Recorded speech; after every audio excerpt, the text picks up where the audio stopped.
me chamo Tereza Gomes, né? Eu sou pedagoga, tenho pós em graduação em psicopedagogia e neuropsicopedagogia. E hoje nós iremos estudar sobre o cérebro humano e a aprendizagem, tá? Espero que vocês gostem desse curso, que é um curso praticamente, né? Nós iremos que é comum usar-se a palavra cérebro para designar todos os órgãos que se encontram no crânio. Isto, porém, está errado. O cérebro é apenas uma parte do sistema nervoso central, embora seja a mais complexa que existe. Consiste de uma massa de tecidos nervosos que ocupa a maior parte do crânio e que desempenha, entre outras funções, a do raciocínio e da linguagem. Juntamente com o cerebelo, a medula alongada e as glândulas, o cérebro constitui o encéfalo, que em grego significa dentro da cabeça. Na execução e no controle das funções do organismo, o cérebro é auxiliado por uma extensa rede de comunicação, o sistema nervoso periférico, que lhe traz informações da superfície da pele e de outros órgãos sensoriais, como os olhos, o nariz e a língua. Né? Espero que você tenha entendido sobre o que nós acabamos de falar. Outra parte que está a figura do cérebro, né? E uma rede de fios que é a rede que se interliga. A outra parte que compõe o sistema nervoso central é a medula alongada, que dá para vocês verem, né? Atravessa o orifício occipital situado na parte posterior do crânio e desce pelo interior da coluna vertical. Aqui dá para ver também, né? No último trecho, torna-se um delicado filamento, o cone terminal, envolto por um tufo de fibras. As fibras, vocês estão vendo aí, né? Parecem uns fiozinhos.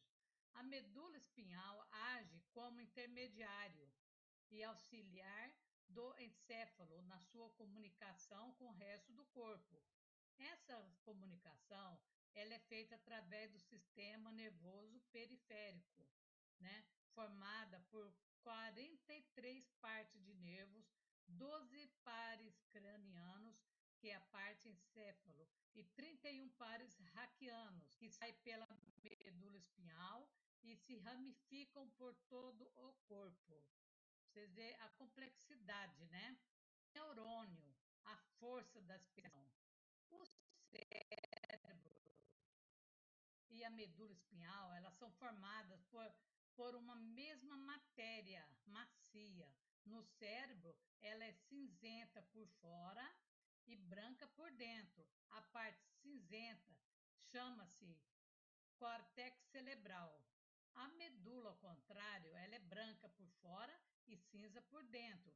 Essa matéria é o tecido nervoso, formado de células minúsculas, muito pequenininhas, os neurônios. No córtex, o número médio do neurônio é de 10 bilhões e a sua atividade ela é permanente. Em certas regiões do cérebro, agrupa-se mais de 5 milhões de neurônios em apenas 1 cm3. Não existe dois neurônios exatamente iguais. Presta bem atenção nisso. A sua estrutura básica, entretanto, ela é sempre a mesma. Apresentam prolongamentos finos e curtos como raízes, né? Chamados dendritos, que recebe os sinais de outros neurônios. No centro do cérebro há um sulco profundo que o divide em duas partes, chamada hemisférios cerebrais, onde se encontra o tálamo e o hipotálamo. O primeiro recebe e analisa sensações em termos de percepções brutas, na qual são feitas apenas discriminações primárias, né? Vou subter mais um time, tá?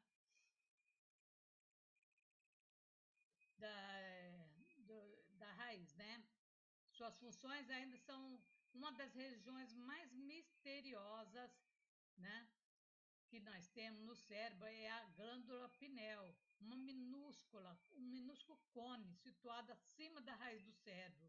A sua função ainda não são bem conhecida.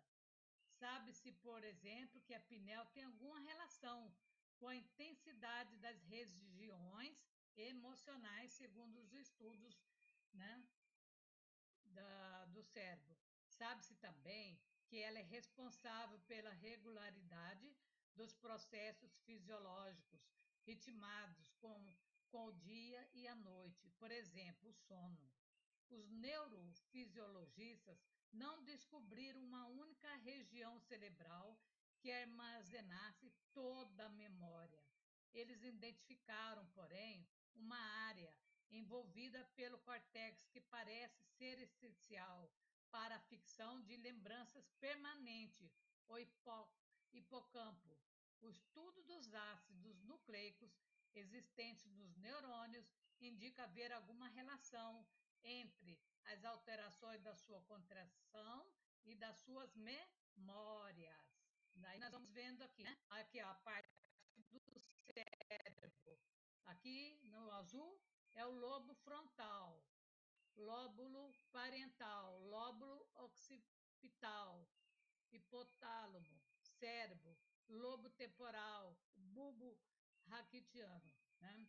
O cérebro humano é uma das estruturas mais complexas e fascinantes da natureza. Tem uma composição bem diferente do resto do corpo, pois contém uma alta porcentagem de materiais graxas, inclusive uma porção de componentes único. É muito seletivo, como se tivesse gostos de pessoas muito caprichosas e exigentes. Talvez seja por isso que o tecido cerebral não pode recorrer ao sangue tão livremente como sucede com os outros órgãos, né? Outros tecidos.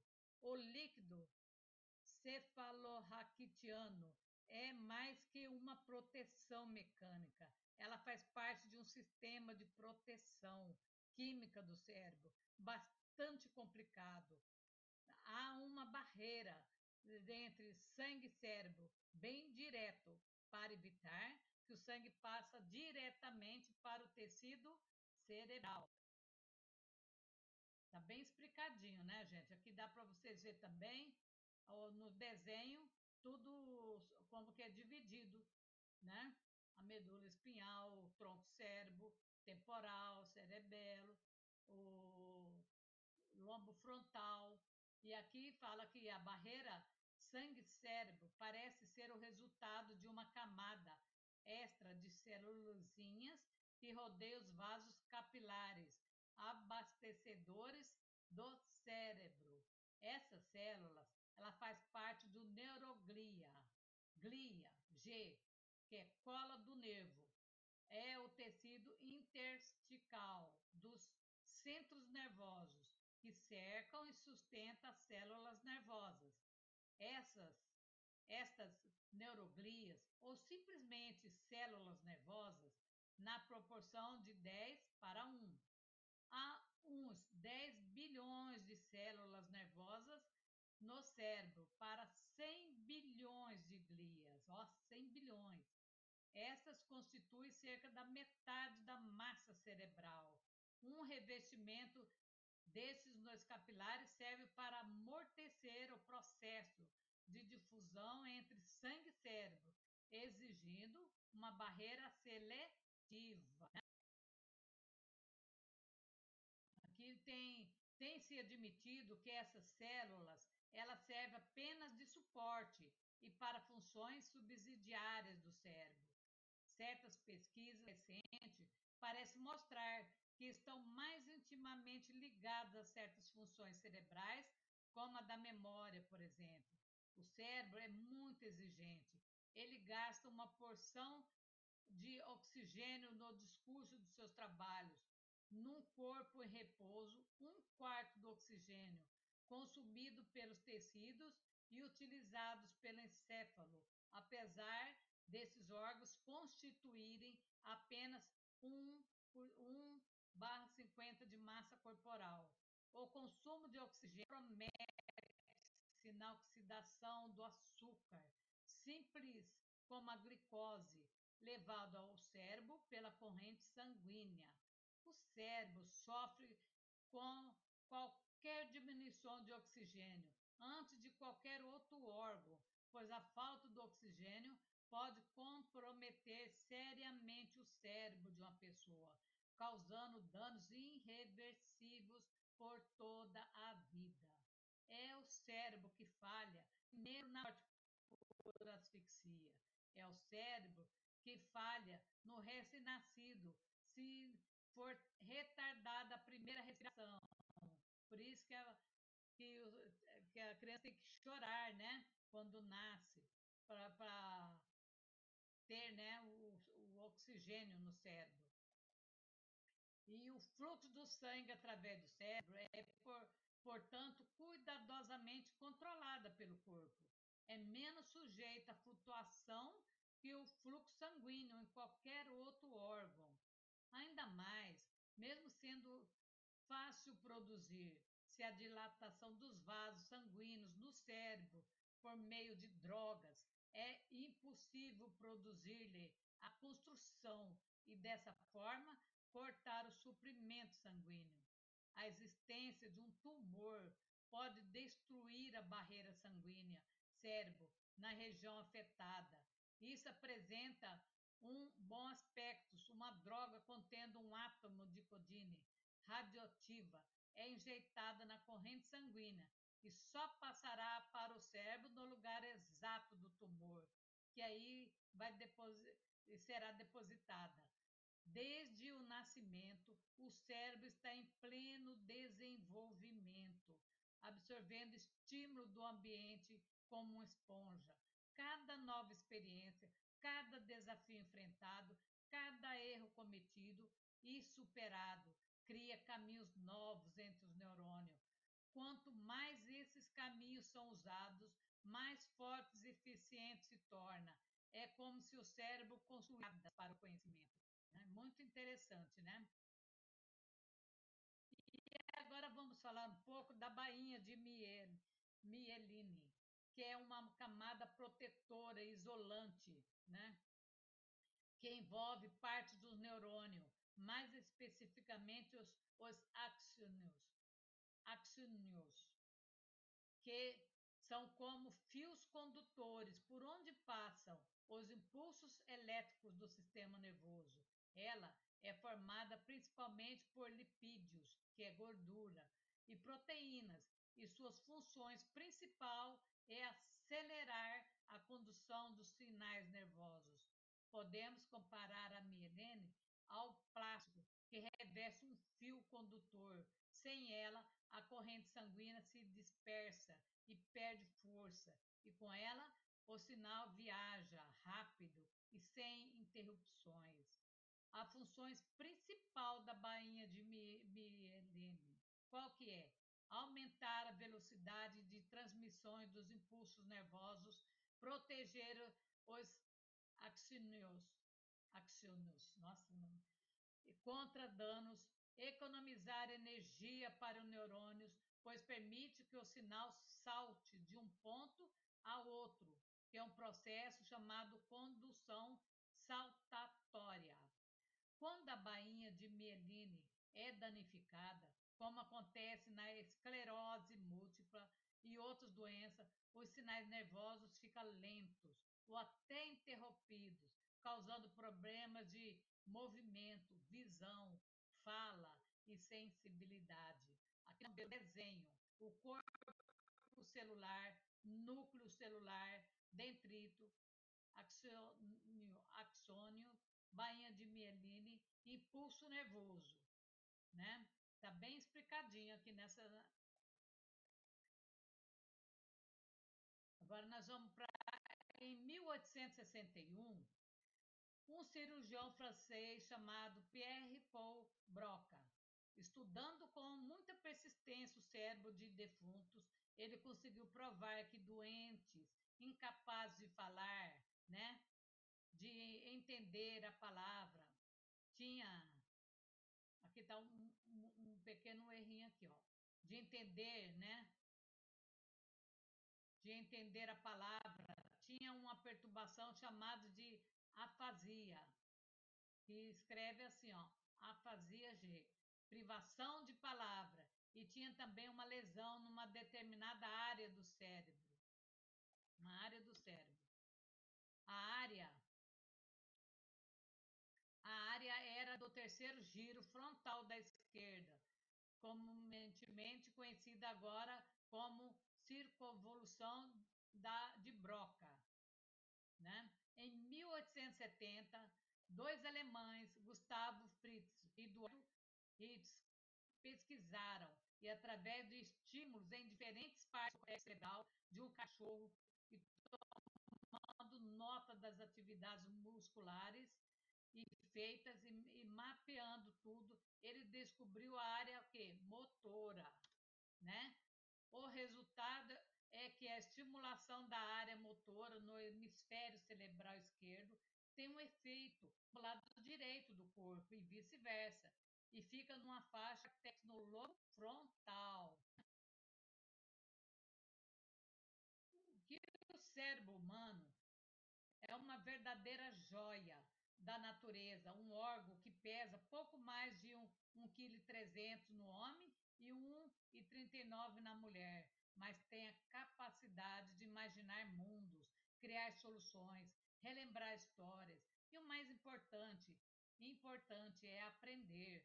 No campo da educação, compreende como esse universo interno funciona. Ele é essencial para aprimorar práticas pedagógicas, respeitar os tempos e ritmos de cada aprendiz. Na infância, o cérebro é uma máquina veloz de aprendizagem, mas isso não significa que o processo se esgote com o tempo. Pelo contrário, com estímulos adequados, um adulto pode aprender tanto quanto a criança, apenas de formas diferentes. Motivação, significado e contexto passa a ser elementos ainda mais decisivos, né? E aqui tem mais a função do cérebro, que é o lobo frontal, que é o movimento, pensamento, planejamento, raciocínio, comportamento, emoções, linguagem, e da outra parte que está dividido, que é o lobo parental, localização espacial, recepção e processamento sensorial do organismo, leitura, compreender as relações espaciais, né? E lobo occipital, visão, equilíbrio, e o cerebelo, equilíbrio, coordenação, tônus muscular, o tronco encefálico, funções básicas da respiração, batimento cardíaco, pressão arterial, temperatura do corpo, manutenção do registro, sono. No temporal, linguagem, compreensão, comportamento, memória, audição, habilidade para matemática. Explicadinho, né? Aqui, não sei se vai dar tempo tô quase. Então, chave é o papel das emoções. O cérebro não aprende bem sob estresse ou medo constante. Ele aprende melhor quando há afeto, segurança, curiosidade e encantamento. Por isso, um ambiente escolar acolhedor, afetivo, instigante faz toda a diferença. O sono, a alimentação também influenciam diretamente o desempenho cognitivo durante o sono. O cérebro organiza o que foi aprendido e, né, que foi aprendido, consolida memórias, reestrutura informações. Há uma alimentação equilibrada, fornece saudável e produtiva. Errar, revisar, tentar de novo, ensinar o outro, relacionar ideias, tudo isso faz parte da dança da aprendizagem. É um processo que não é linear, nem igual para todos, mas é profundamente humano. Para quem trabalha com educação, compreender o cérebro é como entender onde plantamos nossa semente. É mais do que transmitir conteúdo, é educar, é ajudar cérebros a se conectarem com sentidos, com valores, com o mundo e com os próximos. A aprendizagem é um processo contínuo, né? E eu vou colocar aqui já na experiência e estímulo, que a aprendizagem é desencadeada por experiências e estímulos do ambiente, que ativam áreas específicas. Formação de vias neurais, quando aprendemos algo novo, né? Novas conexões, que chama sinapse, entre os neurônios, são criados no cérebro. Quanto mais se pratica ou se revisita um conteúdo, mais essas vias neurais se tomando o acesso a informações mais rápida e eficiente. E as funções cognitivas? A aprendizagem depende de funções cognitivas, percepção, atenção, memória, raciocínio, que a memorização, por exemplo, é crucial para se reter as informações. E aqui tem as teorias da aprendizagem, né? Existem várias teorias que buscam explicar a aprendizagem. Algumas das mais conhecidas são as teorias comparativa, significativa, né? Depois você lê, porque eu não tudo, tá? E a gente perder. Então, nós vamos pular aqui. E aqui está os desenhos que ensinando, fazendo, ouvindo, lendo, né? E do cérebro é dividido ao meio, cada um tem suas funções executivas. Aqui está as múltiplas inteligências, né? Não quero que passe dos 30 minutos, gente, por isso que eu estou adiantando um pouquinho, ler com tempo para vocês aprender melhor. Aqui está o corporal, interpessoal, musical, linguístico, naturalista, lógica para matemática, está dividido certinho, daí você revisão. Então, eu espero que vocês tenham gostado. Eu tive que resumir um pouquinho para não perder e a gente ficar sem falar tudo que espero que vocês tenham gostado dessa aula e até se permitir.